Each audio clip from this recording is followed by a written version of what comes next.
Pelaku judi online dapat bansos, Menko PMK sebut mereka dimasukkan jadi penerima bansos. Menteri Koordinator Bidang Pembangunan Manusia dan Kebudayaan Muhadjir Effendi membuka peluang agar korban judi online masuk ke dalam data terpadu kesejahteraan sosial agar menerima bantuan sosial. Hal ini disampaikan Muhadjir saat menanggapi judi online yang makin marak di masyarakat. Kita sudah banyak memberikan advokasi mereka yang korban judi online ini, misalnya kemudian kita masukkan di dalam DTKS sebagai penerima bansos, kata Muhadjir di Kompleks Istana Kepresidenan, Jakarta Pusat, Kamis, 13 Juni 2024.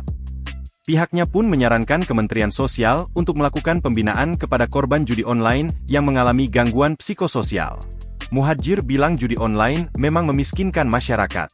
Oleh karenanya korban judi online pun berpotensi menjadi masyarakat miskin baru.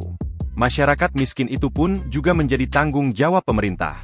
Mantan Menteri Pendidikan ini tidak memungkiri jika judi online sudah sangat mengkhawatirkan masyarakat. Korbannya tidak hanya dari kalangan masyarakat menengah ke bawah dan minim literasi namun juga dari kalangan intelektual. Sebagai informasi, judi online menjadi perhatian pemerintah hingga menutup situs kegiatan ilegal itu dan membentuk Satuan Tugas Pemberantasan Judi Online. Presiden Joko Widodo menyatakan Satgas akan dibentuk sebentar lagi. Kepala negara menyatakan pemerintah serius memberantas dan memerangi perjudian online. Sejauh ini, pemerintah sudah menutup 2,1 juta situs judi online yang kegiatannya bersifat transnasional tersebut. Download Tribun X sekarang, menghadirkan lokal menjadi Indonesia.